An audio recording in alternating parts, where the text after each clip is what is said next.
Bienvenidos y bienvenidas al podcast El Castillo Infinito. Este es el primer episodio y esperamos que les guste mucho. Y por supuesto a la gran estrella de este podcast, que siempre nos va a estar acompañando. Bueno, ella básicamente va a ser como la señora con el farol en la mano que va a ir mostrándonos las estanterías mientras vamos recorriendo el castillo. Y yo voy a ser como la visitante, ¿no? Como la turista. Berna, por favor, preséntate. Hola a todos, soy Berna, soy una lectora empedernida, muy fan del trabajo de Bruja Luminosa, que es un gran trabajo justamente para explorar lo desconocido, así que feliz de compartir estas estancias en las bibliotecas y cuadros del Castillo Infinito. La admiración es mutua y bueno, hace tiempo habíamos estado planeando hacer este podcast y no se había dado por cosas muy tontas, la verdad, como que no se nos ocurría el nombre.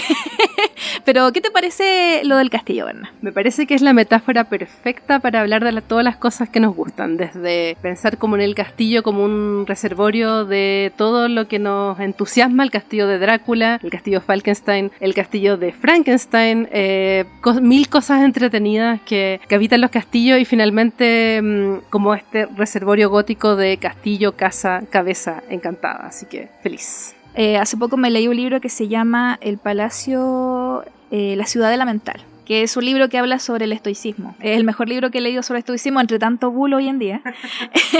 y ahí hablaba un poco de esto, de que el palacio, él hablaba de la ciudadela mental como una especie de ciudad-palacio, donde tú vas como organizando tus ideas en cuanto a barrios, ¿no? Entonces, ver el castillo también como una cosa también, que las historias no solo son algo físico. Finalmente es como esta idea de que uno es su propia casa encantada, o su propia casa embrujada. Me encanta eso, suena genial. Básicamente es eso, como dentro de esta idea del arte de la memoria, el arte como de construir que cada espacio de tu mente sea como un espacio de tu casa, funciona muy bien como para plantearlo e ir abriendo además espacios nuevos, porque finalmente es muy bonito que sea infinito.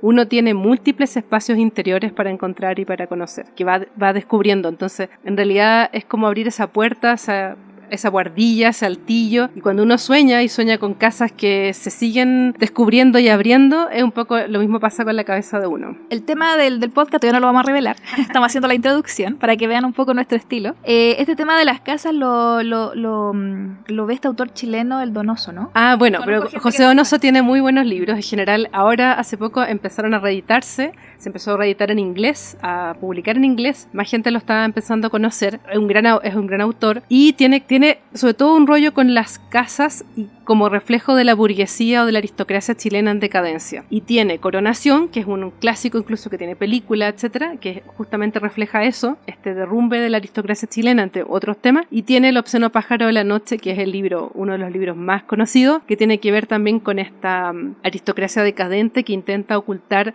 lo monstruoso que nace en su familia, creando una especie de paraíso también lleno de monstruos para ese niño que nació diferente. Así que es un poco como esa la línea en la que estamos ahora entrando. Hablando de lo monstruoso, el primer capítulo de este podcast, del Castillo Infinito, va a ser justamente monstruos de la literatura y de las historias. No nos vamos a limitar solamente a libros, podemos también hablar un poco de películas, de algunos cómics. Hay tanto que abarcar en cuanto a monstruos, es un tema que da para todo un día, pero vamos a intentar ser lo más... no irnos tanto por las ramas. Y Berna, cuando te mencionan monstruos en los libros, ¿cuál es el primero que se te ocurre de los primeros monstruos que tú leíste y que te gustaron? Voy a ser un poco monotemática, pero voy a decir Frankenstein, la criatura de Frankenstein. Ese fue el primer monstruo que leí y que me voló la cabeza porque además era esta paradoja de ser alguien monstruoso en el exterior, pero hermoso por dentro. Es decir, era como esta paradoja de que los monstruos se pueden ver horribles, o dentro de lo que nosotros pensamos que es algo horrible, pero tienen una vida interior tal como uno, y pueden ser, o tenían la potencialidad de ser personas, de ser buenas personas. Yo vi primero películas de Frankenstein, y después cuando me leí el libro fue como, pero esto no es lo que me vendieron el cine. Hemos sido estafados. Hemos sido estafados, claro. No, Frankenstein me encanta, bueno, soy muy fan de Mary Shelley, y Frankenstein es un libro al que vuelvo mucho. Sé que mucha gente lo encuentra un poco denso, pero de verdad yo les digo, denle una oportunidad. Si lo leyeron, si se los pidieron en el colegio y quizás no estaban preparados en ese momento, traten de leerlo de nuevo porque es un libro con muchas relecturas. Sí, y además que tiene que ver con un montón de cosas, desde por ejemplo plantear temas como éticos en el sentido de el robo de cadáveres o la construcción ahora, por ejemplo. Y creo que se puede meter en un montón de temas como desde los vientres de alquiler ahora, desde el comprar niños, entre comillas, a medida, mandar a hacer niños a medida. Es algo que se escribió hace casi 150 años o más. En 1818 fue la primera obra que salió de Frankenstein y que tiene un montón de relatos y correlatos con lo que estamos viviendo ahora. Entonces no se agota ahí y hay un montón de temas. El tema de los padres, qué es ser padre, también es un tema potentísimo en la novela. El tema de si los pecados de los padres tienen que recaer sobre los hijos o no. Hay un montón de cosas súper interesantes. Los padres también encarnan mucho esta figura monstruosa, ¿no? Claro. Que parten siendo, casi todos los niños al principio vemos a los padres como estos superhéroes, como ídolos, y llega un punto en la vida de todo niño, o en la de casi todo niño, por lo menos gente con la que yo me relaciono, todos hemos tenido nuestras etapas de ver a nuestros padres como extraños, como otro, y lo monstruoso tiene mucho que ver con eso, con lo otro, con lo que no entendemos, con lo que se nos hace ajeno, y por lo tanto lo rechazamos, y es una cosa maravillosa, tanto desde lo sociológico, psicológico, también como biológico, porque esta cosa de rehuir lo que es diferente tiene mucho que ver con biología, con el origen del ser humano, ¿no? Intentando sobrevivir. Y se quedó como nuestra psiquis esta cosa de rechazar lo que es diferente. Y los monstruos son un poco eso también. Hay una expresión súper bonita porque al final de la etimología de los monstruos tienen que ver con la palabra mostrar. Y básicamente lo que hacen es mostrar o hacer evidente esta diferencia. Y antiguamente se pensaba que estos monstruos eran justamente un presagio de que venían cosas terribles. El clásico ejemplo de la guagua demoníaca en el sur ahí que es una guagua muy fea y que más feo va a ser lo que va a pasar mañana, o los corderos con 2 cabezas.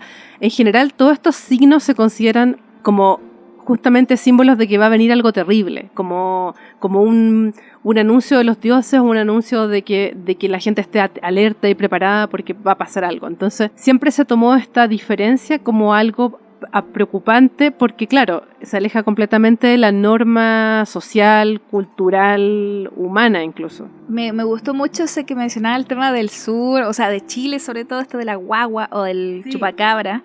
No creo que sea algo típico de Latinoamérica, creo que es algo mundial, de que nos gusta inventar historias sobre monstruos. O sea, nos gusta un poco asustarnos y crear como estos seres, ¿no? Que son ajenos a nuestra naturaleza. Y una de las cosas que más me fascina de ser latinoamericana son los monstruos populares. Por ejemplo, no sé, el imbunche, que es un monstruo que siempre me ha fascinado porque me parece atroz. Es atroz. Aparece La Cosa, de hecho Alan Moore lo menciona. Sí. Lo menciona en La Cosa del Pantano, es la aparición ahí en la saga American Gothic, donde aparece por primera vez John Constantine. Sí. O sea, aparece en otra serie, pero sigue en American Gothic, digamos. Berna es muy fan de Constantine. Yo soy muy fan de John Constantine, de Hellblazer y de Alan Moore. Es como una de mis obsesiones. Así que, claro, aparece la mayoría, que es esta cofradía de brujos de Chiloé, y que el guardián de las cuevas de la mayoría, de la cueva de Iquicaví, de la recta provincia, de esta cofradía de brujos, es el imbunche. Entonces, son en general desviaciones de la norma súper importantes y que tienen que ver con que, por ejemplo, estos monstruos ya fueron desfigurados, son desfigurados para que, por ejemplo, no puedan hablar o no puedan escuchar, no puedan dar testimonio de lo que les hicieron también. Un poco los monstruos, que un poco lo que pasa con Frankenstein en un primer momento. Frankenstein no tiene el don del habla ni tiene el don de pensar y lo va adquiriendo de a poco. Finalmente empatizamos con ese monstruo y empatizamos con él porque él es capaz de contar su historia. Entonces pienso también, por ejemplo, en El extraño de Lovecraft, en ese cuento hermosísimo en el cual, claro, vemos a algo que está describiendo un ser espantoso y al final termina siendo él, pero logramos empatizar con él porque él nos está contando su historia. Entonces muchas veces esos monstruos de los cuales desconfiamos o nos parecen terribles son monstruos que no han podido contar su historia. Un poco también en Freaks de Browning. Browning le da dignidad a los fenómenos de feria, a los freaks, y podemos empatizar mucho más con ellos que con los malos de la película, que son seres hermosos, bonitos y perfectos. Bueno, Berna, además de ser una gran lectora y ser, bueno, yo la admiro mucho, también es una gran guionista de cómics. Tú manejas mucho todo lo que tiene que ver con sociología, ¿no? Con antropología. Ella es antropóloga de profesión. Entonces, desde lo antropológico, métete en la piel de tu papel de antropóloga, ¿verdad? ¿Cuál es la relación entre la monstruosidad, ¿no? y todo lo que tiene que ver con la antropología, ¿no? A ver, la antropología es como el estudio de las sociedades humanas y finalmente lo que nos hace humanos es la cultura. Así, esto en un gran resumen. Entonces, lo monstruoso tiene que ver porque muchas veces es la expresión de lo que esa cultura o esa sociedad le tiene miedo o le aterra. Hay monstruos muy diferentes en cada cultura. Por supuesto, hay cosas que se parecen entre unas y otras, pero hay temas que son más complejos y que son pulsiones como del inconsciente de esa sociedad que se manifiestan a través de ese temor a los monstruos. Por ejemplo, siempre se dice que el temor original o el temor primordial era la noche, era lo oscuro, era lo que no podíamos ver porque estaban los predadores que estaban pendientes de atacarnos y los hombres tenían que estar como pendientes. Entonces hay muchos de cosas que te dan miedo que tienen que ver con cosas que la sociedad no quiere ver, desconoce, tiene como alejada de sí misma y no las integra. Un poco como qué es lo que le da miedo a uno también como persona,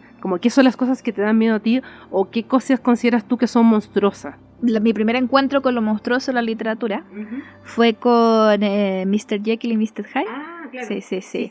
Sí, y a propósito de lo que tú estabas diciendo, ¿no? De que los monstruos, esta cosa de que tiene un concepto muy social y es muy alegórico. Entonces, claro, para mí era como muy brígido, muy fuerte esto de un hombre que tiene una apariencia súper como correcta, cordial, el típico caballero inglés, ¿no? Sí. Y que se convierte en este monstruo, en este sádico, y claro, todo el trasfondo que tiene, o sea, básicamente todos somos Mr. Jekyll y Mr. Hyde en algunos momentos de nuestras vidas, ¿no? Hay personas que conocen nuestro lado amable, nuestro lado caballeroso, pero por ejemplo, hay momentos en que, no sé, te levantas, tienes un mal día y sacas tu Hyde, ¿no? Entonces, me encanta eso, de que todos en el fondo somos monstruos, pero lo canalizamos de forma distinta. Y eso es lo que me fascina un poco de lo monstruoso. Por ejemplo, si seguimos con el tema de las alegorías, mucha gente atacha a Tolkien de racista por el tema de que los orcos, por ejemplo, tenían características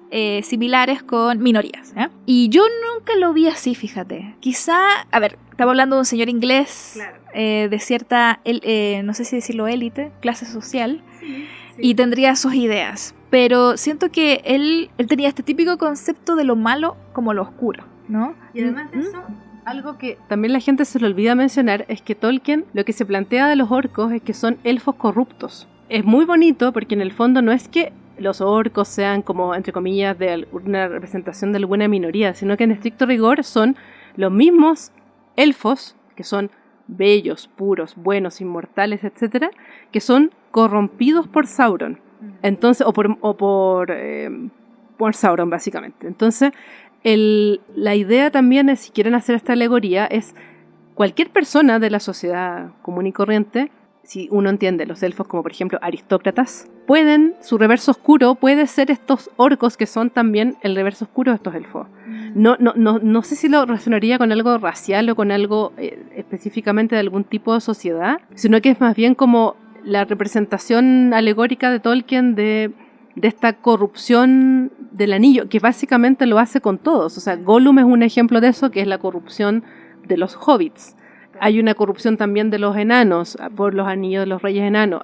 Que de hecho en el Hobbit se ejemplifica. O sea, Thorin Escudo de Roble es un rey buenísimo, pero termina siendo corrompido por el tesoro de Smaug, porque él quiere tener ese tesoro en el fondo, el tesoro que pelea contra los otros elfos, o sea, contra el Punta Thranduil. Entonces hay como una suerte de mostrar de Tolkien de que todas las sociedades que pueden ser bonitas, buenas, etcétera, pueden ser corruptas por esta sensación de poder y de querer conquistar todo, que obviamente viene producto la codicia, etcétera, y que viene producto de la Primera Guerra Mundial, que le tocó a él de cerca, o sea, no, entonces todo este tema de la industrialización. Claro. Me encanta eso de la corrupción de los héroes o de la gente que es buena, y que se acaba convirtiendo en un monstruo. Se me ocurren tantos ejemplos. Bueno, el mismo Mr. Jekyll y Mr. Hyde, pero en Berserk, en el manga de Berserk, se habla mucho ese tema de cómo se van corrompiendo muchos personajes y esta corrupción de pasar de ser un ser que quizá no eran buenos, no eran perfectos, tenían sus defectos,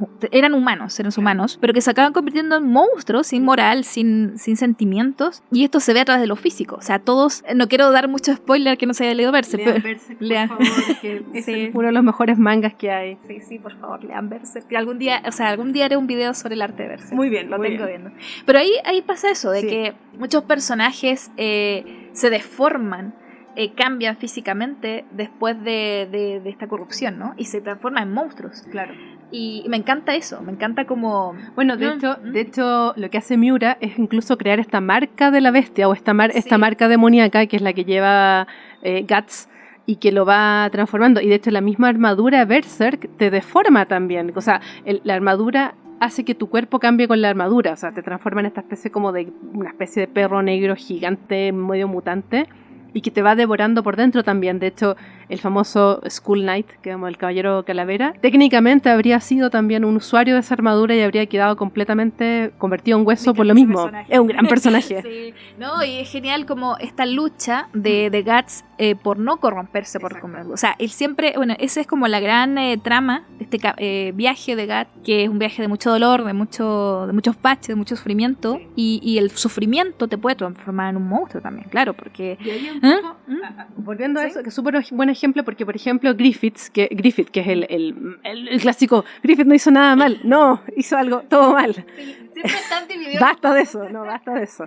No, pero a ver, Griffith, que es hegemónicamente un ejemplo de un espécimen perfecto, o sea, es un tipo minísimo, muy guapo, etcétera, etcétera, etcétera. El tipo básicamente hace todo para poder lograr sus fines, y en ese hacer todo para lograr sus fines termina obviamente siendo corrompido y termina, bueno, vendiendo a todos sus amigos, vendiendo a Guts, vendiendo a todo el mundo para poder tener este poder. Pero aún así, con ese poder encima, Griffith se sigue viendo hermoso. No cambia. El femto, que es esta expresión monstruosa de Griffith, sigue siendo esta idea como este halcón que va a estar obviamente pendiente de Falconia, del... Pero aún así es inhumano. Exacto. Es que ahí está, quizá lo monstruoso no es necesariamente algo feo, claro, pero sí algo que es ajeno a la humanidad, ¿no? O algo que se ve completa, o sea, que uno sabe, en fondo como este efecto Uncanny Valley, uno sabe que esa persona tiene algo raro. Eso, no sabemos qué, pero no se ve exactamente como se debería ver. Creo que por eso también la gente está súper entrenada para, por ejemplo, fijarse si a ti te falta algo, por ejemplo, no sé, doy un ejemplo, te falta un diente,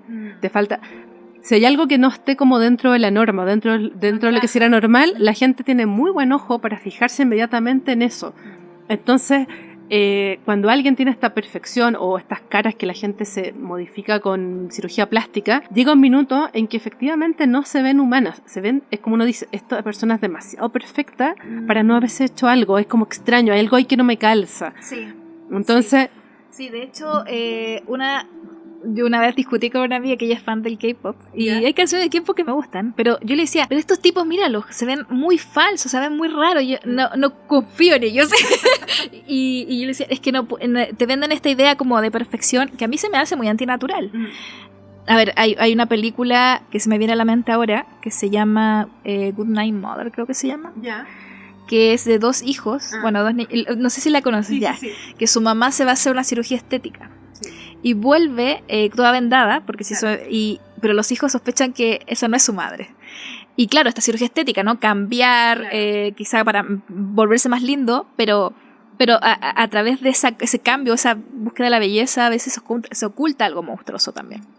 Claro, o estoy pensando, por ejemplo, en gente que tener ciertos rasgos que te hacen, o sea, cuando dejas de ser tú, como esta idea de seguir buscando la perfección a través de por ejemplo, la cirugía plástica, que llega un minuto en que efectivamente, yo no sé si esa persona se reconoce en el espejo, que también es un motivo muy como monstruoso, como de nuevo este Jekyll y Hyde, de la persona que estoy viendo ahí, ¿soy realmente yo? Yo creo que entraría en una dinámica muy rara en esa locura de, o sea, no sé, gente, ya ponerse frenillos y arreglarte tus dientes chuecos es como, es otra, la cara te cambia, aunque uno piense que no, pero te cambia mucho. Entonces es heavy como estos cambios autoprovocados generan que puedas en algún minuto verte no como tú, es decir, como algo monstruoso, que no implica, como bien dijiste, que sea algo feo. La gente puede verse muy bonita. Monstruoso a través de algo que se ve perfecto, y por ser tan perfecto no se ve natural. Claro.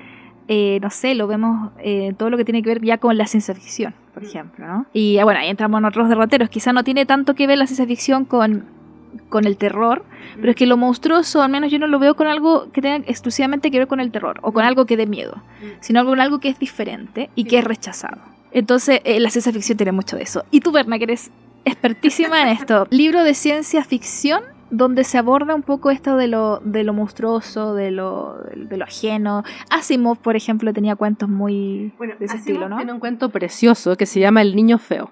Es un cuento en el cual hay una doctora que no tiene hijos, una doctora que se dedicó obviamente a seguir su carrera profesional, no está casada, no tiene niños, y la contratan para hacerse cargo de un experimento en el cual traen a un niño neandertal.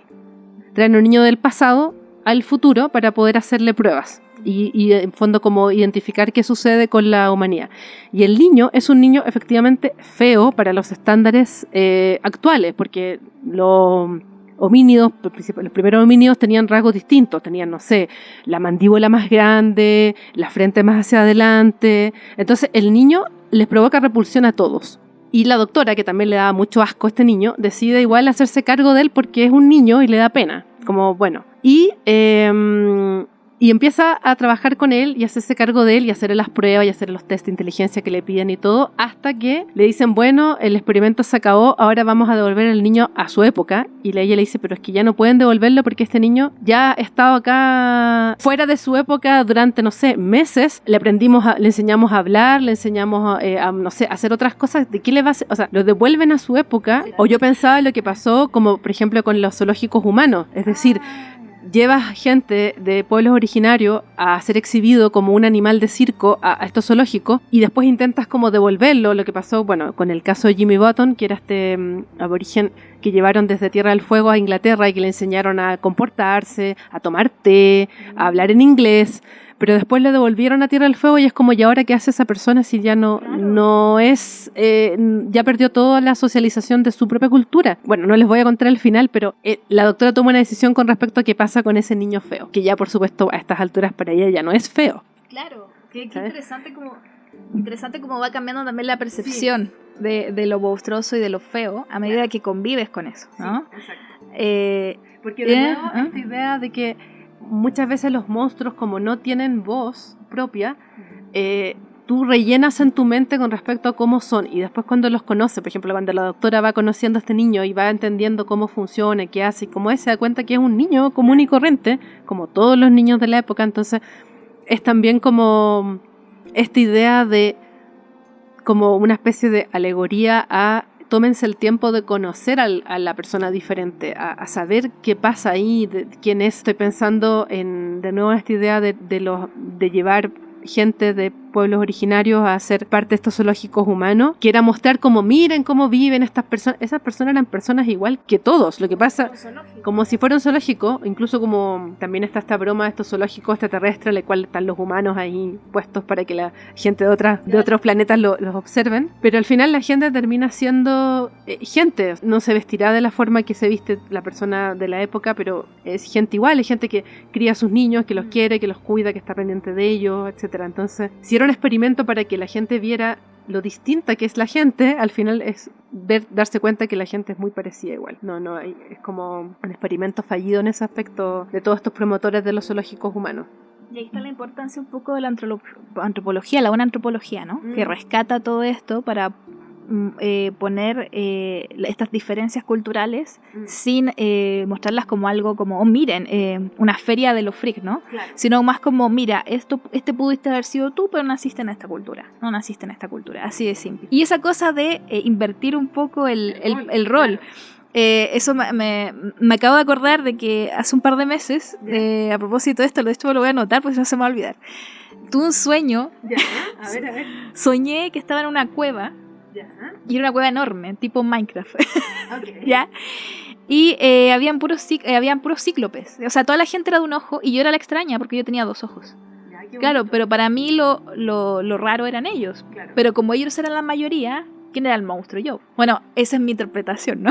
Del sueño. Claro. Pero fue muy bacán ese sueño, pues fue como, oh, soñé que era entraba en un mundo de cíclopes y yo era la rara, yo era el monstruo ahí, porque tenía 2 ojos. Y claro, si me pongo en el lugar de, no sé, de una sociedad que tiene otras formas de ver el mundo, de aspecto, todo, claro, nosotros seríamos también monstruos, seríamos Frankenstein para ella, ¿no? Claro. O sea, no Frankenstein, sino como los monstruos de Frankenstein. Y eso también me hace pensar en otra cosa, como, por un lado tenemos los monstruos desde lo diferente, sin ser esencialmente malos, sino que esa categoría se la damos nosotros. Y luego están los monstruos humanos, que a través de sus actitudes te dicen, no, este weón es... Por ejemplo, George Martin es un experto en crear monstruos, monstruos humanos. A mí me impactó mucho, de Canción de Fuego y Hielo, me impacta mucho cómo cada personaje es peor que el anterior. O sea, como tú dices, este weón es muy malo. Y de repente al otro libro aparece otro que es peor, y que hace que el otro sea un santo, y que lo entiendas incluso. Sí. A mí me pasó mucho eso con el personaje de Theon Greyjoy.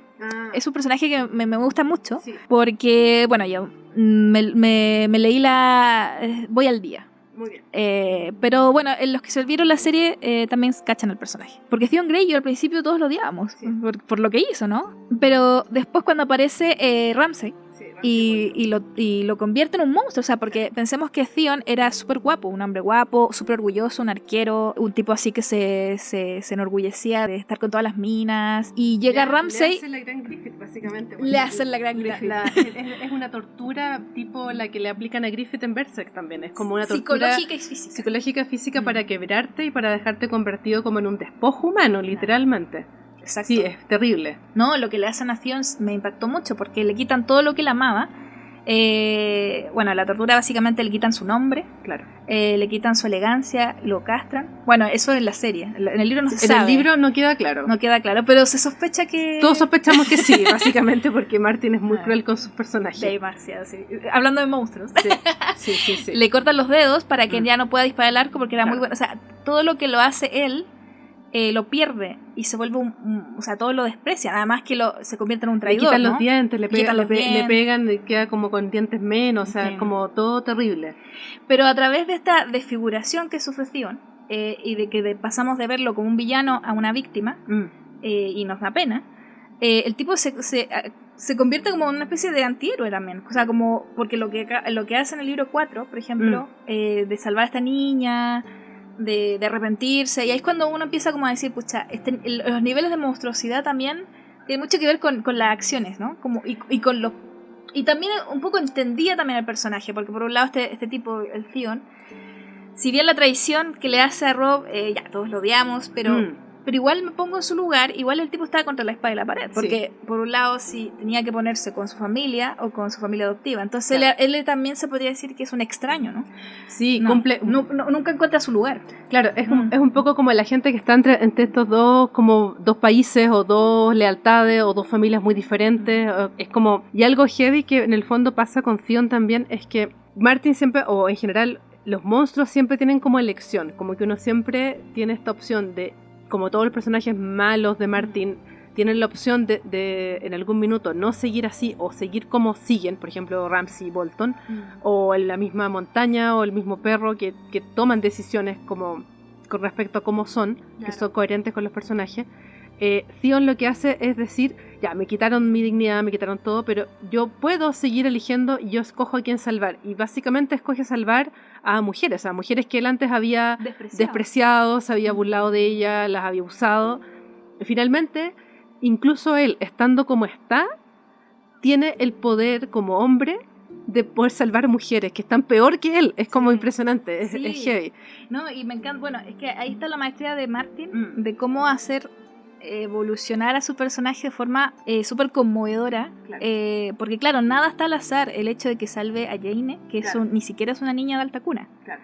Él sabía que ella no era una... Que no era Sansa, no, claro. Pasándose...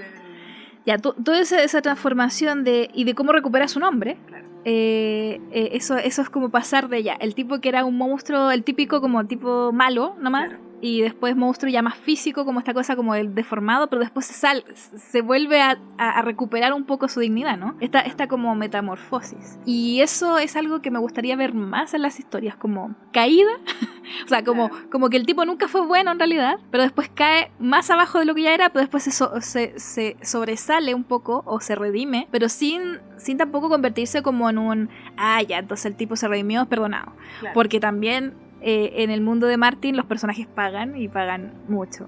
Sí. Al final es un poco como estás como esta misión de que para transformar a alguien te hacen sufrir lo indecible, como es un poco como lo que generalmente le pasa a las mujeres, que siempre en las novelas les pasa, pero de todo, así como, no sé, típico que como uno de los reclamos más usuales como que para hacer sufrir un personaje mujer siempre es como ya, la violan entre 50 personas. Me molesta mucho es un tropo espantoso, basta de eso por favor, sí. No hagan eso, uno puede sufrir de otra forma y siempre son cosas como muy demasiado terribles. Este tropo que está tan famoso de que hizo la Gail Simone de las mujeres en los refrigeradores, como esta idea de personas que las mujeres siempre terminan siendo como destruidas, decapitadas y siempre pasa algo terrible como siempre para molestar. Y siempre son como la víctima. La víctima de, claro. Si te fijas en las películas de terror, sí. Siempre la mayoría de las víctimas son mujeres. Por eso es muy bueno Halloween cuando las mujeres ya no somos víctimas y nos salvamos. Cierto. Sí, y en Alien también. Como que empezó en los 80 ya a haber un cambio en ese tropo, lo cual está muy bien.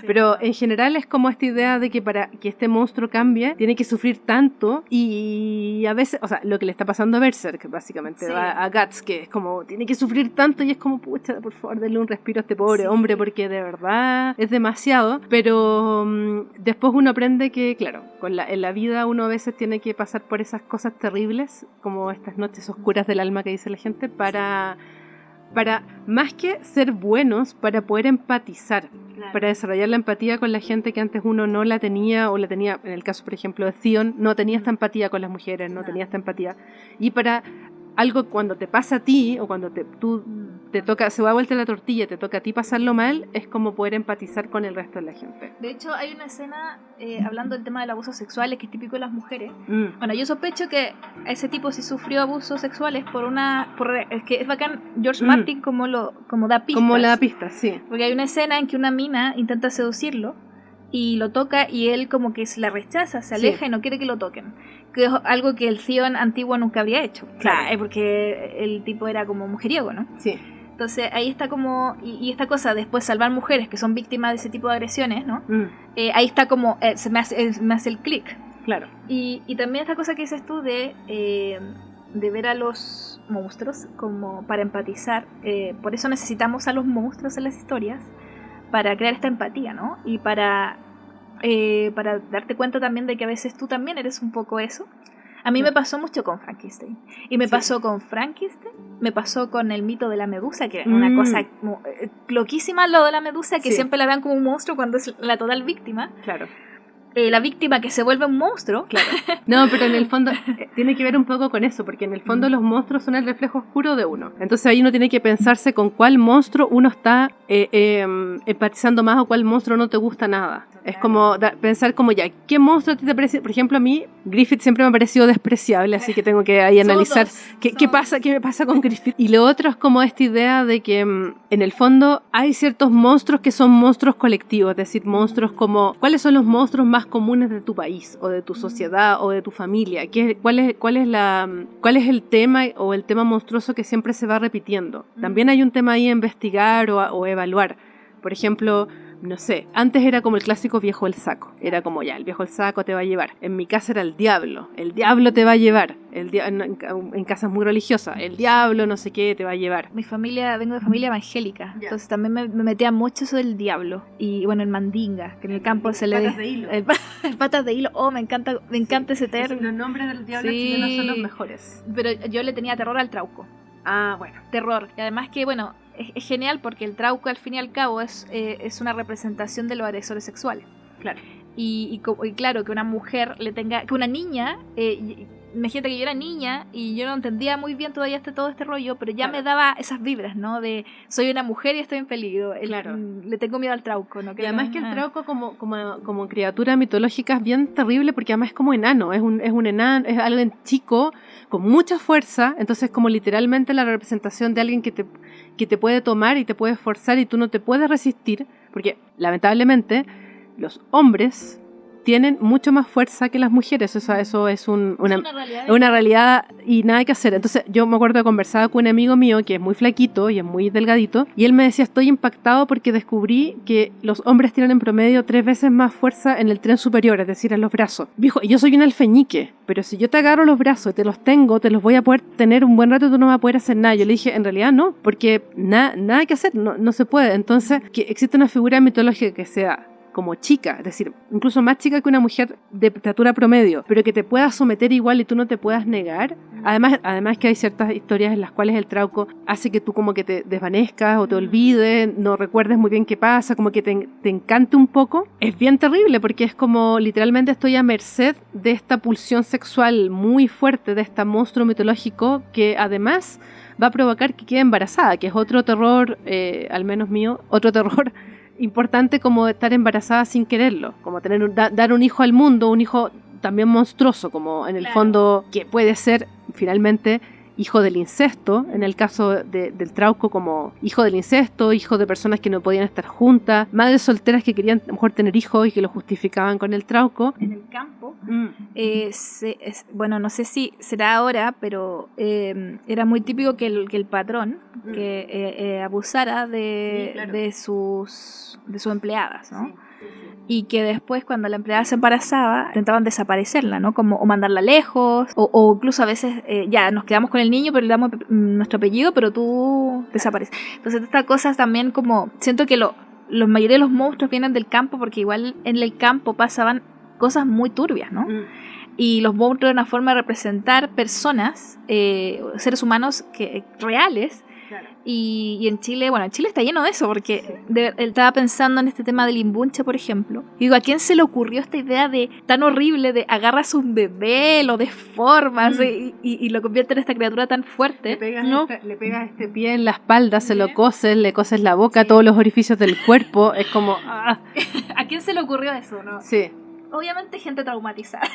Algo había ahí, ¿no? Sí, hay un libro que es muy bueno que recomiendo mucho, que se llama La Hermandad de la Casa Grande, de Eduardo Pérez Arroyo, lo publicó La Pollera, que justamente cuenta la historia le intenta dar como un trasfondo social y una explicación racional a los monstruos de Chiloé, al imbunche, al trauco, etc. Da distintos motivos, no le quita como el trasfondo mitológico, pero le da como un motivo, y básicamente, claro, eran como los niños que la gente no quería y que te nacían con algún problema, como, no sé, sin poder escuchar, sin poder ver o contrahecho, que los terminaban convirtiendo en estos monstruos y quisieran esta como misión de custodiar, por ejemplo, en el caso del imbunche de las cuevas, en el fondo.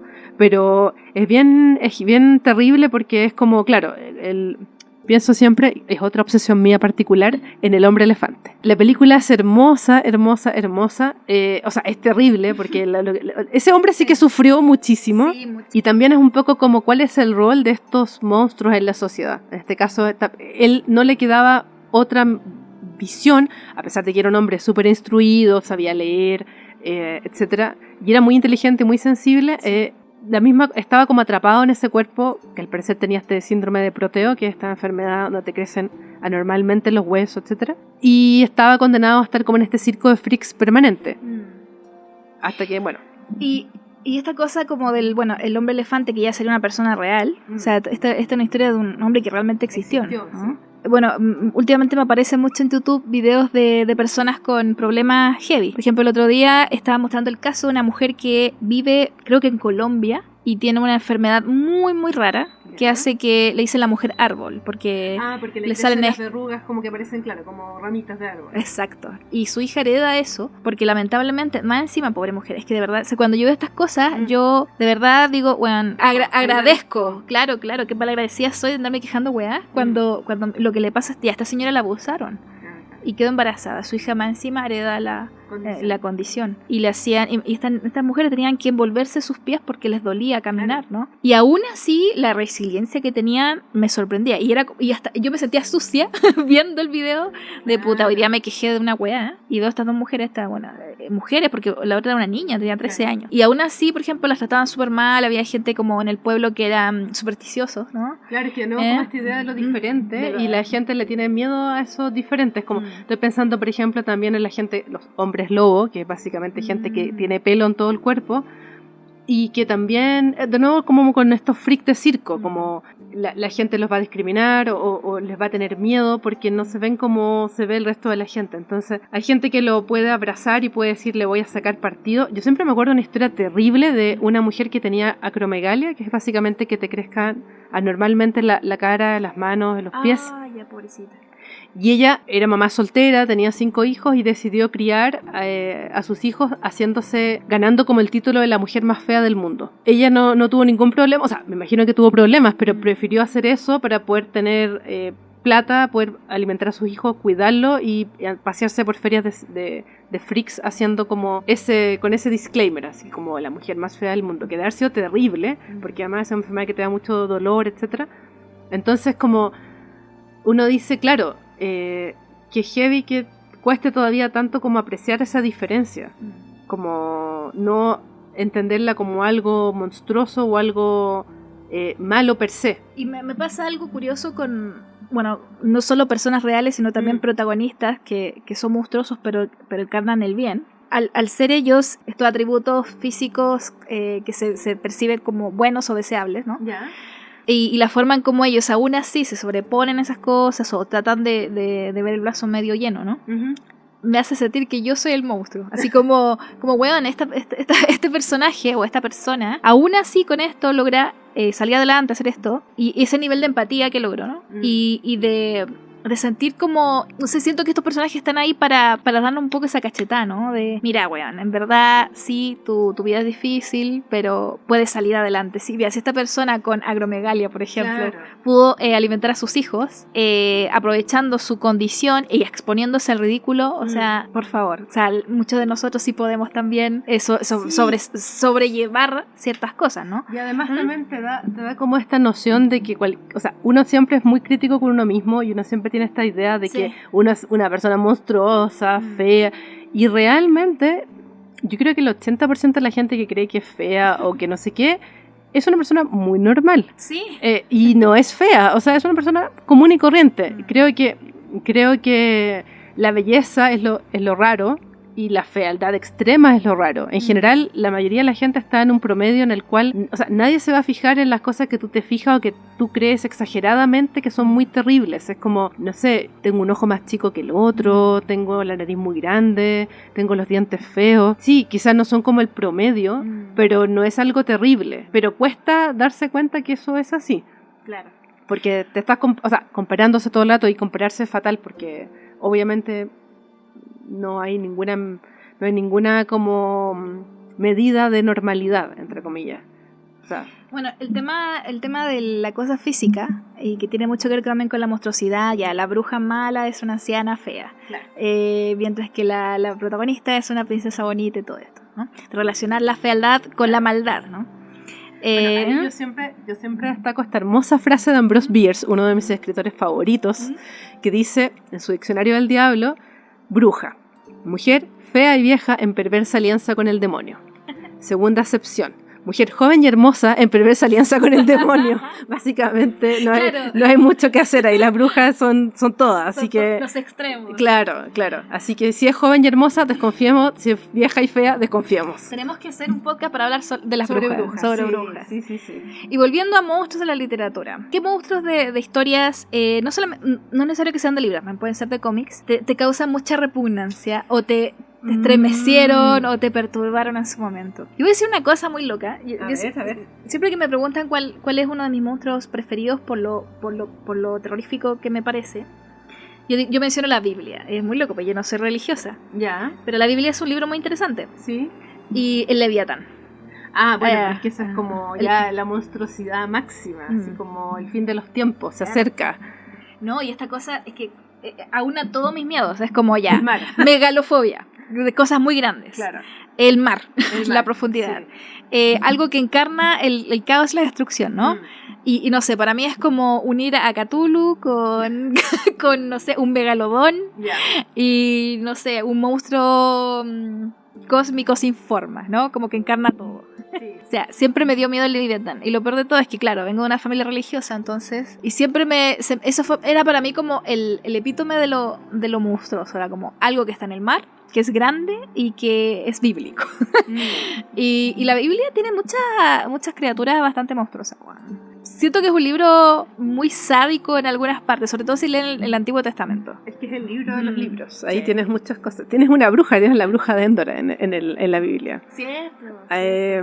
Sí, a mí me da mucho miedo el diablo en general. El diablo chileno. Como esta idea de alguien vestido de negro, en un caballo negro, con un diente de oro, que te está esperando en la calle, en la cruce de caminos. Los perros, no es que los perros me den miedo, pero está como esta idea de que son como mensajeros y va a pasar algo malo, como estos perros negros que están acompañando al diablo chileno. Es como ese un poco de susto. Y en general... O los caballos negros, ¿no? Claro, caballos negros, perros negros. Bueno, es que los caballos negros simbólicamente se asocian con algo perverso. Bueno, está esta obra de La pesadilla de Fuseli, y a mí siempre me dio mucho miedo ese caballo negro que se asoma entre la oscuridad. Está como, claro, está como cortado. La cabeza del caballo. Y tiene unos ojos así como de locura. Es uno de esos personajes de las obras de arte que me da mucho miedo, de la pesadilla de Fuseli. Bueno, Fuseli era muy bueno pintando cosas que daban miedo. Sí. Bueno, de hecho, está como esta idea de que la pesadilla es literalmente este caballo negro que te está presionando el pecho, que es como el ejemplo en la etimología es la nightmare, la nightmare o la nightmare, que es la yegua negra que te presiona el pecho en la noche y que te da estas pesadillas o esta parálisis de sueño. Entonces, claro, Fuseli la representó, además aparece un mono ahí que se ve como muy extraño, como porque está ahí, una cosa muy misteriosa. Hay un montón de pintores que han hecho unas obras muy tenebrosas. Beksinski también me parece como todos esos paisajes apocalípticos con estos personajes sin ojos, con vendas, mirando a la nada, que no entiende si los torturaron, qué les pasó, es como bien... Sí, Beksinski, esta cosa de mundo posapocalíptico. En el video que hice sobre horror cósmico, odio ser autorreferencial. No, pero bueno, ahí hablo un poco de que la filosofía del horror cósmico, desde lo filosófico, se habla de este mundo sin nosotros, ¿no? Y que eso era lo que daba miedo, como pensar en un mundo que sigue existiendo, pero ya no estamos nosotros. Claro. Y cómo se puede pensar en un mundo así. Entonces yo siento que Beksinski está como en ese limbo, ¿no? Como un mundo que está a punto de ser sin nosotros, pero que todavía quedan algunos, pero esos seres no, porque que tú dices como está mirando la nada. Claro, gente que probablemente están locos o ya perdieron el sentido, están perdidos. También se me hace muy tétrico toda... Sí, también yo también los considero monstruos a los personajes de Beksinski, al igual que a los personajes de Geiger, por ejemplo. Sí, a mí, por ejemplo, en la lógica de los personajes de Beksinski me da mucho susto los personajes de Silent Hill. Oh, me encanta Silent Hill. Silent Hill es, creo que, de los juegos que más terror me ha dado en la vida. Sí. Y es heavy porque en el fondo es, claro, uno, las proyecciones del protagonista, de la mente del protagonista, pero por ejemplo todo el rollo de Pyramid Head, las enfermeras, los perros que te siguen en Silent Hill, la niebla, el mismo pueblo, o sea, está todo hecho para que te dé mucho terror. No, y el hecho de que los monstruos de Silent Hill sean proyecciones psicológicas, sí, lo encuentro muy maravilloso y heavy porque, claro, o sea, la mente al final es monstruosa. Cuando hablamos de enfermedades mentales o de traumas o de eventos traumáticos y cómo son representados a través de cosas, por ejemplo, a mí me marcó mucho de Silent Hill el segundo, donde sale esta chica que sufrió abuso sexual. Ajá, ya, perfecto. Ya, y cómo estaba representado el abuso sexual, este monstruo final. Oh, sí, se me hizo muy, muy perturbador. Sí, Silent Hill creo que tiene esta cosa, estos monstruos que sí o sí te tienen que perturbar. No conozco a nadie que haya jugado Silent Hill que diga, no, ningún monstruo me causó nada, no. Todos apuntan a algún trauma específico que conecta con uno. Sí, y por eso también es importante, como lo que decíamos antes, de cachar cuáles son los monstruos que te perturban, claro. Cuál es la que conectan contigo y como que hay un tema ahí a desarrollar, como... Porque es algo que te están diciendo, o sea, como igual es muy evidente lo que uno dice con respecto a eso, pero tiene que ver un poco con eso. Por ejemplo, no sé, si te dan miedo no sé, estoy pensando en gente que vio Coraline y le dio mucho miedo a la otra madre, y amigos que era como literalmente como toda la idea de tener una otra madre y un otro padre y otra familia, y era como todo un rollo heavy, y era como ya, pero revisa ahí qué te pasa, porque obviamente a los niños es un tema que te cambia, lo que hablábamos antes de la película, que te cambian a tu madre, que le hayan hecho esta cirugía estética y la madre se vea diferente, pero también es como este rollo del abandono y el cambio, como estos niños cambiados de los changelings, de los niños que cambian las hadas. Otro trauma. Otro trauma. El niño cambiado. Sí, claro. Sí. Ese también es otro tema monstruoso, porque básicamente cambian, que representan un montón de cosas, desde la muerte súbita infantil hasta los niños con autismo. En algún minuto se entendió así, como que los niños que cambiaban por las hadas, que las hadas te dejaban esta hada, que era un niño que no reaccionaba, que no hablaba, que no miraba fijo, o sea, que no podía sostener la mirada. Muchas de las interpretaciones de los posteriores era como, pero lo que te está diciendo es que el niño en realidad tenía autismo. O sea, ese niño changeling que cambiaron, o ese niño que tú recordaste como un niño bonito que hablaba, no sé qué, que se movía, ahora está cambiado, puede ser por eso, porque tiene autismo.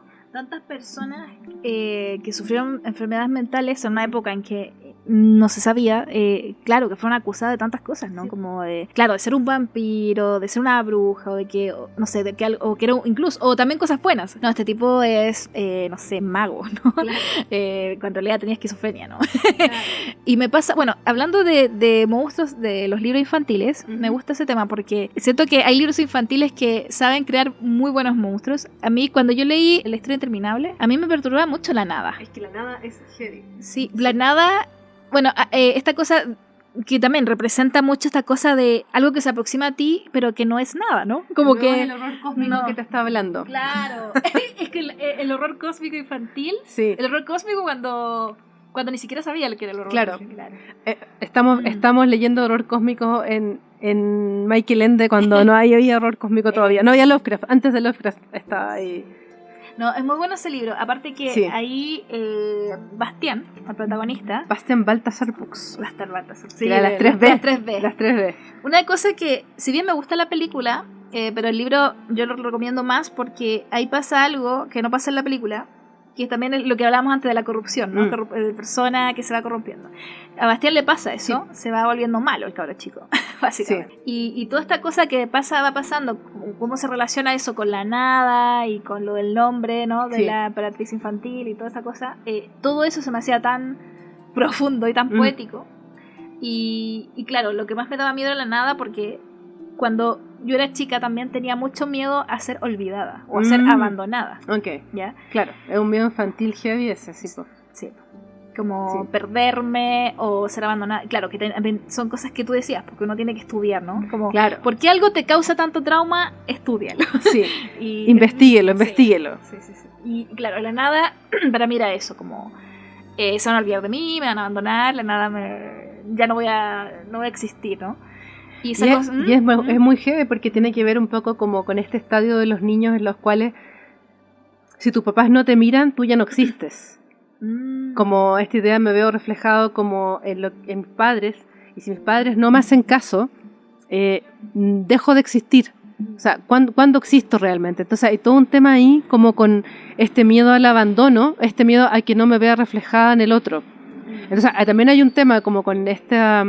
cuando las parejas o la gente tiene este susto tremendo como al tema del abandono, de que necesita esta atención constante y este cuidado constante, porque si la persona se va para siempre. Uno no, cuando es niño tampoco entiende que los papás van y vuelven. Pues es un tiempo muy largo, es como, no sé, me fue a comprar pan, o el clásico me fue a comprar cigarro y no volví nunca. Hay niños que, claro, el papá se va, vuelve a los 10 minutos, pero a los niños fue una eternidad y es como me abandonaron y me moriré solo. Y también el tema de la soledad es muy terrible. El horror cósmico también tiene que ver con eso, como con esta idea, cuando la gente dice, ¿pero tú crees que hay vida en otro planeta? Yo digo, no. ¿Y pero cómo no? Y digo, es que imagínate lo tremendo que es pensar, así como cuando dicen, ¿pero cómo no va a haber vida en otros planetas? No, imagínate que lo raro es que haya vida en este planeta y estamos solos en el universo.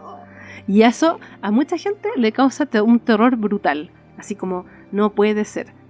Una vez escuché eso de la soledad cósmica, algo así, claro, como esta idea de estamos literalmente solos en el universo. Y tiene que ver con gente que está pasando todo este rollo de una soledad infinita. Es como, ¿cómo llenas esa soledad? No hay cómo llenarla también. Es como, me acordé ahora de otro gran historia de monstruos, que es justamente Monster, el manga de Urasawa. Todavía no le leo un manga malo a ese señor, así yo tampoco. que es muy bueno.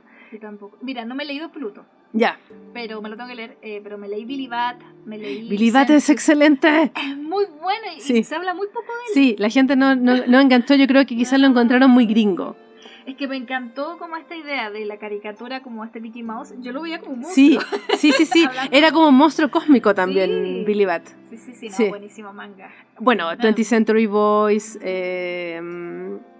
Pluto y por supuesto Monster. Y en Monster está esta idea de este psicópata, que es Johan, si no me falla la memoria. El monstruo desde lo bello. Desde lo bello, y del monstruo como alguien que no tiene nombre. De hecho, hay un cuento hermoso que pone Urasawa que se llama El monstruo sin nombre, que es este monstruo, como muy en la tónica de cuentos infantiles, de este monstruo que no tiene nombre, porque está continuamente devorando a los demás para poder saber quién es. Y que un poco como la representación del psicópata, de este psicópata que intentan detener. Y tiene mucho que ver con el narcisismo. Por ejemplo, el narcisismo tiene eso que ver, como devorar a los demás y ponerte sobre otros, sentir que aplastando a otros, ¿no? Teniendo el control de otras personas, eres alguien, ¿no? Y se me hace muy heavy esa cuestión porque es un tema muy común hoy en día, ¿no? Esta cosa del abuso narcisista, que justamente estábamos hablando de un cómic que me estabas diciendo que aparecía mucho eso. Y también... cuando me hablas, claro, de monstruos, pero ya más reales, pienso mucho en eso, en el narcisista, ¿no? En esta persona que es controladora, que es manipuladora. O sea, en el fondo gente vacía, gente hueca, no tiene con qué llenar ese vacío si no es con otros. Entonces, también es como una... O sea, obviamente es algo terrible y el abuso narcisista te puede dejar destruido, o sea, te puede destruir literalmente, pero también... son personas que, un poco lo que hablábamos antes de Zion, puedes empatizar, o sea, no empaticen con un narcisista, no lo hagan, pero uno puede empatizar intelectualmente pensando en que hay gente que está vacía y que necesita este abuso de los otros y este control de los otros y como casi apoderarse de la vida del otro porque no tiene nada en realidad dentro. Entonces es bien terrible, es bien como el monstruo sin nombre de Urasawa, justamente como la historia. Bueno, a Harry Potter siempre se le critica mucho, pero yo siento que tiene cosas geniales igual Harry Potter, cuanto a monstruos, por ejemplo. Esta cosa de los dementores, estos tipos que se me hace muy atroz los dementores, porque no solo son monstruos que te roban la felicidad, solo estando cerca tuyo, sino que el beso del Dementor siempre se me hizo una cosa muy espeluznante, como este monstruo que si te besaba, te quitaba el alma y era lo peor que te podía pasar. O sea, en el mundo mágico de Harry Potter, me da risa decir mundo mágico, me acuerdo del parque de atracciones que había acá. Claro. Que también tenías un monstruo que eran los animatronics de mundo mágico. Los animatronics chilenos, sí. Claro, los 5 noches de Freddy, no, Five Nights at Freddy. Five Nights at Freddy. Claro, pero era nuestra versión chilena, mundo mágico. Versión fruna. Hay un cómic de eso en todo caso. Tengo que leerlo. Sí. De hecho, iban a hacer una película. Sí, no sé si les habrá resultado, pero al menos el cómic está. Ya, volviendo al Dementor, te chupa el alma. Y de hecho, en el mundo esto de los magos, la peor pena, o sea, los criminales más horribles, no era como perpetua o te ejecutaban, sino que te condenaban al beso del Dementor.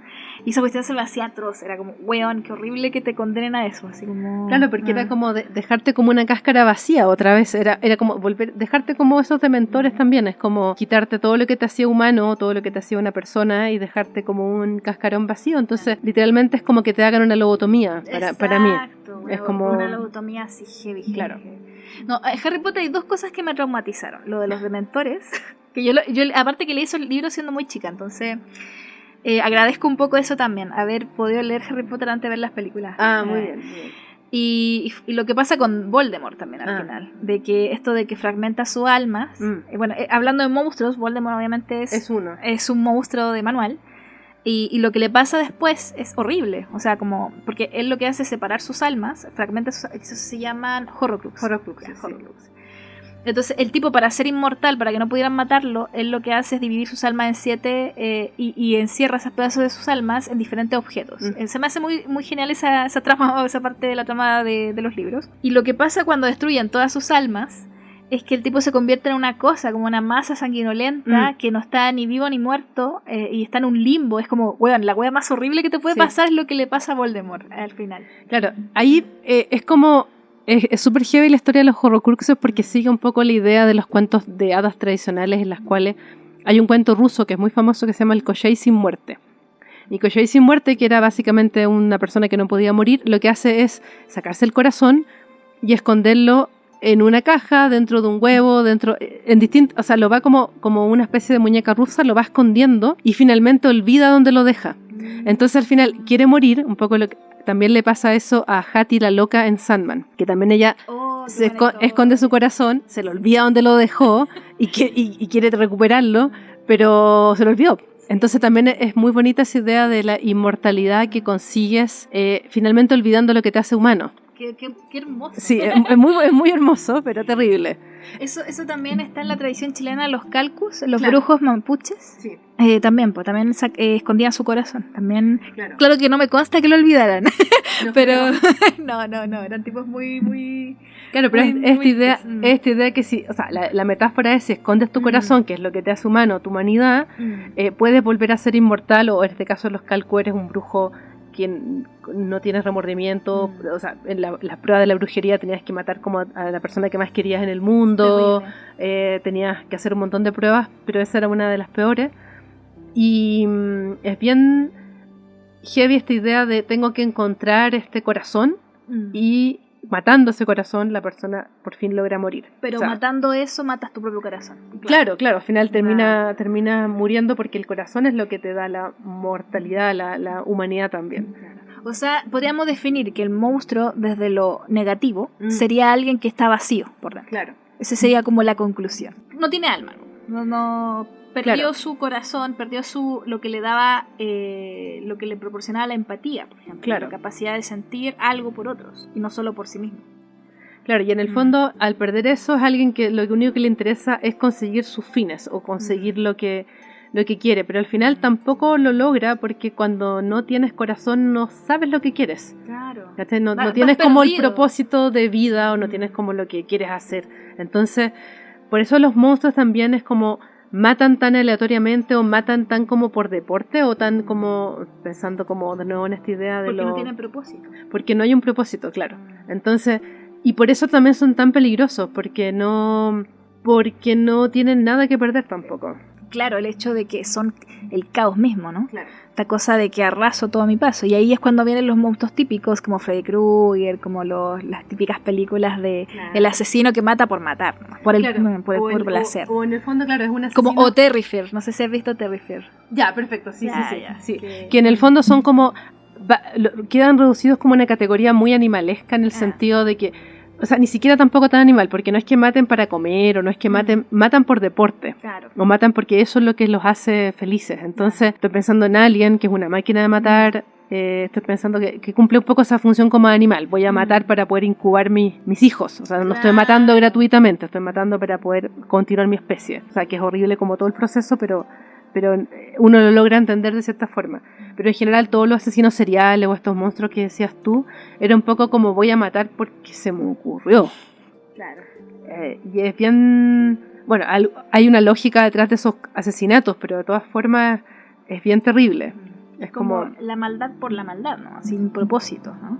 Que también, claro, es que de ahí viene el espanto, porque como no tienen un objetivo realmente, más allá de matar, es como, weón, no discriminan. ¿Y qué piensas tú de, piensas que Gregorio Samsa, cuando se convierte en un insecto, es un monstruo? A ver, esta historia es muy bonita. Yo creo que Gregorio Samsa nunca se convirtió en nada, partiendo por ahí. Yo creo que él se imaginó todo el tiempo que estaba convertido en un insecto. Entonces lo que es monstruoso es tenerlo a él actuando como un insecto. O sea, la familia evidentemente... A mí me gusta mucho esa teoría. Básicamente porque la familia lo que hace es ver a una persona que está actuando como si fuera una cucaracha. Entonces, evidentemente piensan que la persona se volvió loca y que está corriendo por el piso arrastrándose como una cucaracha y por eso le tiran la manzana y no lo pescan o no lo ven porque efectivamente esa persona está loca de atar. Bueno, ya no quiero formar parte de este sistema, prefiero ser un bicho, güey. Prefiero ser una cucaracha. Claro. O un escarabajo, claro, porque en el fondo yo siento que es un monstruo en el sentido que se aleja de la convención social. O sea, él tiene que ir a trabajar y no va a trabajar porque es un escarabajo. O sea, no, el escarabajo no trabaja, entonces no voy a trabajar.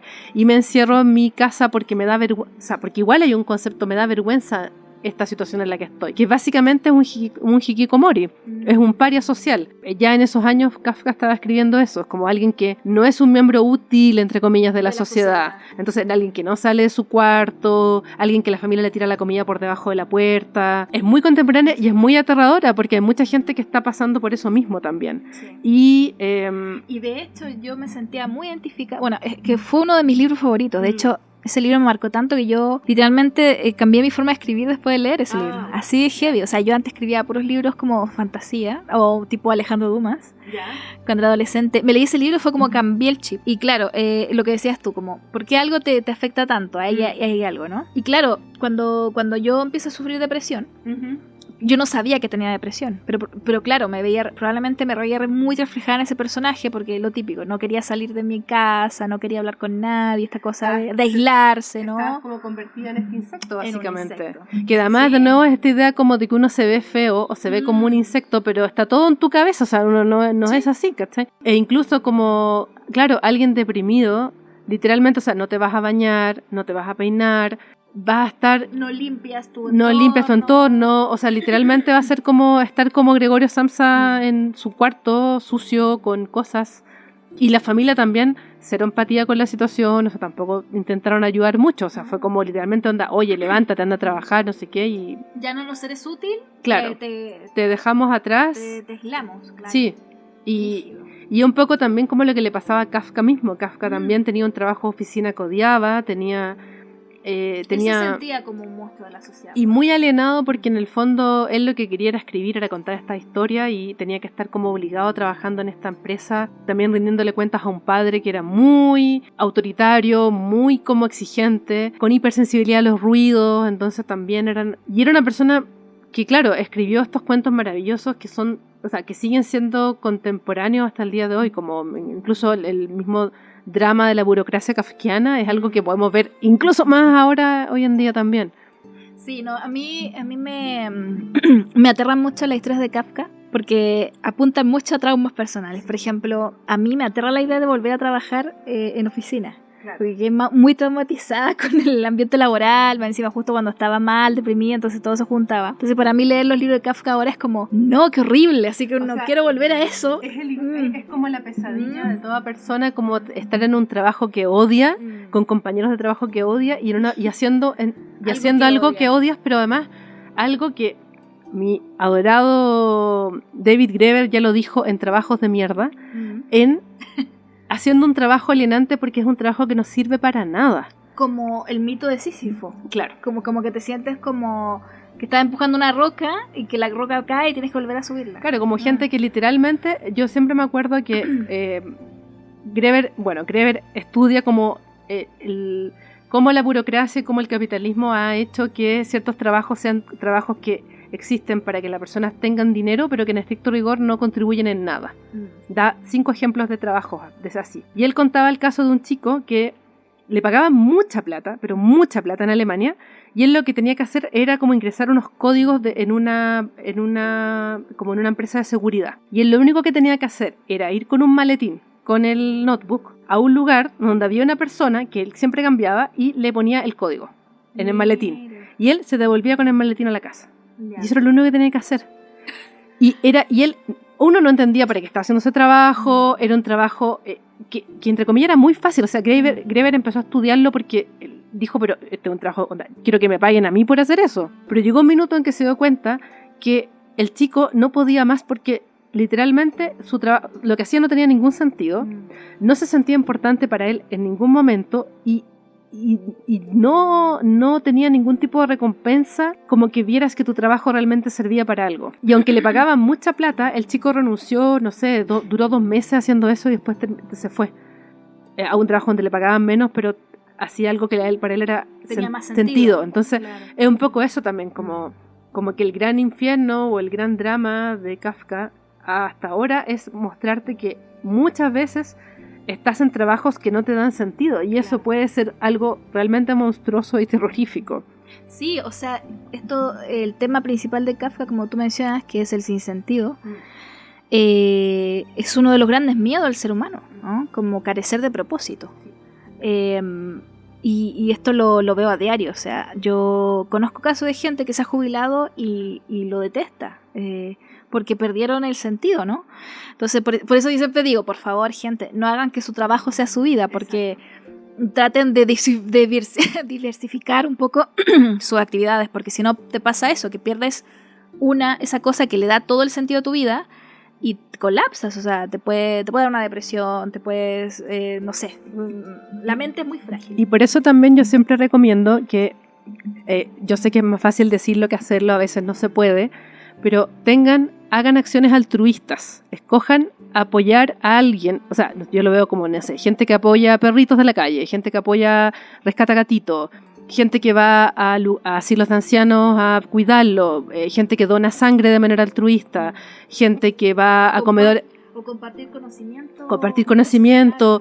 O gente, tengo una amiga que va a comedores populares, ella es muy buena cocinera y va a preparar comida, se consigue donaciones de comida y va a hacer estas ollas populares en sectores. Entonces, también, o sea, es bonito tener hobbies y tener cosas que a uno le dan satisfacción, pero creo que mucha parte del sentido de la vida tiene que ver como cosas que uno hace por los demás. Entonces, encuentren algo, o sea, si uno es bueno en algo, barrer la calle. Si tu calle está llena de basura siempre, es como partan barriendo. Yo siempre me acuerdo de una señora en pandemia que la entrevistaban porque estaba muy deprimida y toda su cuadra era un basural, era horrible.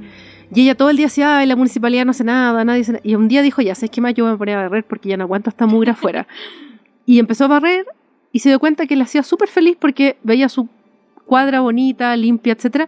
Empezó a conseguirse como con las vecinas del barrio, que todo el mundo, y al final terminaron armando como un huerto comunitario, un parque, empezaron a plantar árboles, se consiguieron árboles. Sentir que está haciendo un aporte a su comunidad. Eso que dices tú no lo había pensado nunca, pero tienes toda la razón. Y de hecho, estoy muy fanatizada a propósito de lo que decías tú de la señora que limpia. Claro. Hay un canal de una chica que ella es una limpiadora compulsiva. Yeah. Y tenía este TOC, ¿no? Pero ella, en vez de como de encerrarse con su TOC, ella decide como sacarle provecho. Entonces ella va a hogares de personas que están deprimidos y tienen el cochinero en sus casas. ¿Sabes que de rato es? Gregorio Samsa. Claro. Los Gregorios Samsas actuales, claro, que están encerrados, claro, con su inmundicia, ella va y les limpia gratis. Ya, bueno, gratis entre comillas, porque igual sube su video a su canal y claro, monetiza, pero sigue siendo algo que la llena. Claro. De hecho, incluso ella dice, entre más sucio, como que se emociona. Claro, mejor. Como, claro. No, por ejemplo, sí, no sé, pues si sabes hablar idiomas, enseñarle idiomas. Por ejemplo, tengo una amiga que también, ella, bueno, ni siquiera es profe, habla español y se metió a un curso para enseñar español a gente haitiana, que no hablaba español. Hay un montón de actividades que uno pueda, o por ejemplo, hace poco unos amigos que como ser tutor de lectura para niños, claro, para que los niños mejoren sus habilidades para leer, claro, y escribir, que también está en internet. O sea, hay un montón de actividades que uno puede hacer, dedicarle unas horas de su tiempo y le van a dar sentido a tu vida, porque al final, independiente que, bueno, uno tenga un hobby, le guste pintar, dibujar, escribir, también eso no tiene sentido si no está como entregado a los demás, y un uso primero y otro lado, como no sé, yo por ejemplo soy muy fan de donar sangre, yo así a todo el mundo le dono sangre cada vez que puedo, porque y siempre porque tienes además una sangre especial. Tengo un grupo de sangre muy raro que es el cero negativo, que es donante universal, entonces una sangre que se ocupa para donarle sobre todo a niños, ancianos, como me molestan a mí sangre pura, es sangre pura literalmente porque no tiene ningún anticuerpo, antígeno en el fondo, pero en general toda la sangre sirve, si pueden donar, donen, y estoy como en un grupo de donantes de sangre de RH negativo y siempre estamos consiguiendo, dándonos datos, somos como vampiros ahí, pero al revés. Creamos nuestros Renfields, me molestan a mí, pero es eso. O lo que quieran, no sé, tengo amigas que, no sé, van a hogares de niños y se consiguen, no sé, les juntan, hacen como regalos para los chicos para Navidad, o sea, hay un montón de cosas en las que uno puede colaborar y cosas que a uno le gustan y que sea bueno, o quizás no tan bueno, pero que se entusiasme haciendo eso. ¿Sabes qué? Eso me hace acordar también la historia de un ex compañero de trabajo, que fuimos muy amigos, de hecho. Ahora él vive en otra ciudad, pero buena persona. Ya, entonces, este loco también estaba pasando por una depresión a raíz de una ruptura, de una relación. Y él se metió bombero. Y porque, claro, siempre fue muy... O sea, hacía mucho ejercicio y tenía mucha agilidad, pero no hacía nada. Una vez también lo comentó, así como, puta, hago ejercicio, pero no sé para qué me sirve esta weá, si ni siquiera traigo minas, ¿cachai? Y claro, y siempre... desde chico como que tenía estas cosas del sueño de ser bombero, ¿no? Pero, claro, lo veía así como algo tan lejano. Y un día dijo, ¿sabes qué? Me voy a ir a inscribir nomás, así como, ya, no pierdo nada. Y el loco así se dedicó así full a ser bombero y como que su vida cambió pero mucho para bien, ¿no? Como le mejoró todo, el humor, y por algo que no es retribuido monetariamente. Claro. Entonces lo que dices tú estamos hablando ahora de los anti-monstruos. Es como cómo revertir la monstruosidad. Claro, cómo curarte de la monstruosidad. Pero es muy cierto, hacer cosas desinteresadamente sin duda le da mucho propósito a la vida. Sí, y como en esta idea como también de aprovechar los talentos, como si uno es bueno en algo, o tal vez no es tan bueno, pero algo te gusta mucho, hacerlo, seguir como, no sé, tengo amigos que son gente tan talentosa, y alguna de las cosas que me gusta mucho de ellos es que, amigos y amigas, que yo los veo muy comprometidos y muy como desarrollando su arte o su trabajo, no sé, amigas que tejen y que tejen gorros para, no sé, viejitos, o amigas que hacen bufandas, o amigas que tejen capas para perritos, o amigas que cosen y que hacen disfraces para, no sé, los clubes de fan de Star Wars y van a los hospitales a ver a los niños, no sé, se pueden hacer mil cosas, y eso creo que ayuda mucho como a dejar este sentido de alineación que de repente te da como... Porque todos pasamos por eso, o sea, todos somos Gregorio Samsa en algún momento. Y enfocarlo a ese lado está súper bien, creo yo. Qué bonito mensaje estamos dando. Estamos a las puertas del final del podcast. Llevamos 1 hora 23 minutos. Sí, se nos pasó volando. ¿Verdad que sí? Y antes de finalizar, recomendemos obras de monstruos.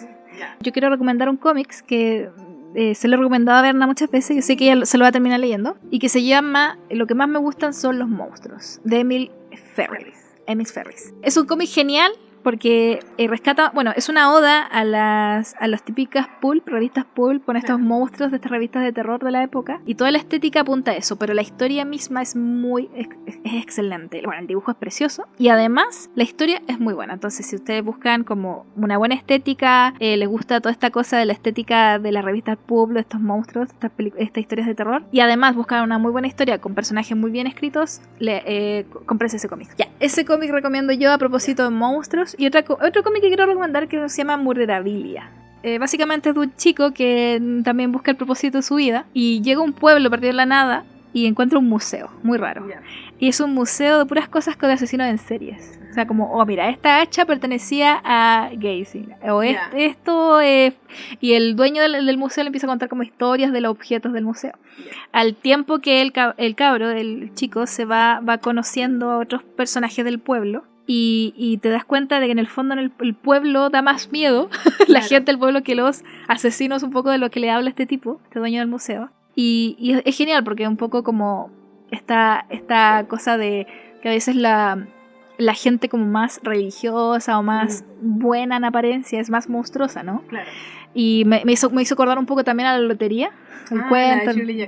Esta cosa del folk horror me encanta. Y bueno, este cómics, Murderabilia, lo que más me gusta son los monstruos. Y también recomiendo un libro de la Mónica Ojeda que se llama Mandíbula, que también un libro de monstruos, pero monstruos humanos. Y ahí hay un grupo de adolescentes que, bueno, ahí se habla mucho del horror cósmico, y estas adolescentes le rinden culto a un ser de horror cósmico que se llama el Dios Blanco. Pero ellas están chaladas, o sea, son monstruos adolescentes, y de verdad me perturbó mucho ese libro, así que esas son mis recomendaciones. Berna. Yo recomendaría, aparte de todo lo que hemos comenzado por acá, recomendaría, por ejemplo, un cuento de Guy de Maupassant que se llama En la madre de los monstruos, que es un cuento terrible, pero muy bueno. Recomendaría también El obsceno pájaro de la noche de Donoso, de José Donoso. Es más difícil de pillar, pero lo pueden igual encontrar por ahí. ¿Está difícil de pillar? También es difícil de pillar, pero lo deberían reeditar pronto, porque por fin José Donoso lo están traduciendo al inglés y están ahí qué bueno. Cada vez más interés en su obra, así que súper bien. Y, a ver, hay un montón de cosas interesantes que recomendar. Bueno, Monster de Urasawa, por favor, léanlo porque es una visión excelente sobre lo que es el monstruo. Y hay un libro que se llama, un cómic que se llama Freaks of the Heartland, que es un cómic sobre justamente freaks que pasa en el lejano oeste, en el medio oeste gringo, que está muy bonito, también de dos niños que viven ahí como freaks de circo. Pasan un montón de cosas. Y indudablemente la historia del hombre elefante, léanla porque es una historia increíble. En general, hay unas distintas como historias sobre la vida de John Merrick que se pueden consultar, se pueden leer, que son muy interesantes, sobre como el proceso también de freaks victoriano, cómo se desarrolla. Y también una serie que yo recomiendo muchísimo, porque yo soy muy fan de los freak shows y de las cosas de ese estilo, es Carnivale. Es una serie de HBO muy antigua que duró 2 temporadas, que todos nos quedamos pensando así, ¿qué va a pasar ahora? Que justamente trata en un circo de freaks, y es el enfrentamiento entre el bien y el mal, hay un cura predicador ahí. No, es increíble. A mí me gusta muchísimo. Bueno, y por supuesto, mi serie favorita de todos los tiempos, Penny Dreadful. ¿Es tu favorita? Sí, yo creo que es mi favorita. Que le lleva, hombres lobo, brujas, criaturas de Frankenstein, de todo. O sea, vampiro. No, esa serie es buenísima. Por favor, véanla. Es buenísima. Deberíamos hacer juntas para maratonear Penny Dreadful. Es que de verdad es como literal. Aparece también Dorian Gray en Penny. Muchos de los monstruos victorianos clásicos aparecen en esa serie. Sí. Y aparece también estos como no taxidermistas, pero los encargados de un museo de cera, que son unos buenos malignos. En general es una serie hermosa que tiene unos personajes increíbles, bruja, tiene todo lo que me gusta, así que recomendadísima. Oye, antes de terminar, hablando de monstruos de series como que nos gustan, ¿sabes qué me acordé de unos monstruos que me traumaron mucho? ¿Ya? Aparte de muchos de las series Escalofríos o Le temes a la oscuridad, ¿Ya? Porque yo cuando era niña veía esas series y había muchos monstruos de ahí que me traumatizaron. ¿Ya? Pero no sé si has visto los ángeles estos de piedra de Doctor Who. Ah, sí, los de Don't Blink. Ah, Don't Blink. Sí. Eso, esas weas me dan mucho yuyu. Sí, es que yo creo que además hay gente que le tiene miedo como a las estatuas. Entonces, esa estatua que se mueve cuando estás pestañeando y se acerca tanto a ti y te puede matar, es como, da mucho miedo en verdad. Sí. Me recuerda mucho como esta lógica de los monstruos de Silent Hill también, como del movimiento, de que no puedes pestañear básicamente, porque no, me encanta. Y toda esta cosa que tiene que ver con las estatuas, con los maniquís, con los juguetes, tiene mucho que ver con los monstruos. Por ejemplo, hay un autor que se llama Thomas Ligotti, de terror, que él tiene como este fetiche de los muñecas, los autómatas y todo eso. Estoy recordando el famoso autómata chileno de el monito de donde golpea el monito. Ese monito me da mucho miedo. Deberían también hacer un Five Nights at Freddy's con ese muñeco. Me apunto que no te gustan los muñecos. No soy muy fan. No soy muy fan. Y otro monstruo del cine, la mosca, también me da mucho... A mí me da como penita la mosca. Es que a mí me da pena, pero también me da asco. Pero me encantan las cosas que me dan asco. Pero eso es como el pionero del body horror, como literalmente. Es que además es súper heavy porque uno de los análisis que me gustan mucho de la mosca es que Gina Davis tiene que, el personaje, la chica tiene que cuidar, claro, la más Stuart Little, la pobre quedó ahí, que la mosca es como la representación de alguien cuidando a una persona con una enfermedad terminal.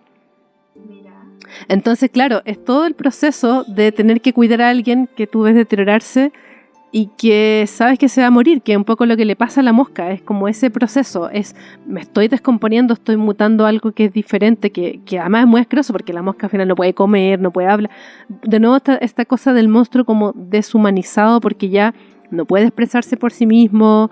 De hecho, en el cuento original, que es de un autor que se llama Hageland, que el cuento original es muy bueno, porque lo que hace él todavía conserva como humano una mano, queda como a medias, no se transforma completamente en una mosca, ni el cuerpo va mutando, sino que él queda como mitad humano, mitad mosca, por así decirlo, y él logra teclear en una máquina de escribir y pedirle a la mujer que le coloque como una prensa para aplastarlo y que solamente le quede la mano como humana afuera para que parezca que hubo un suicidio y se mató así como normalmente, y escribiendo como su nota de despedida como con la mano que le quedaba. Es terrible.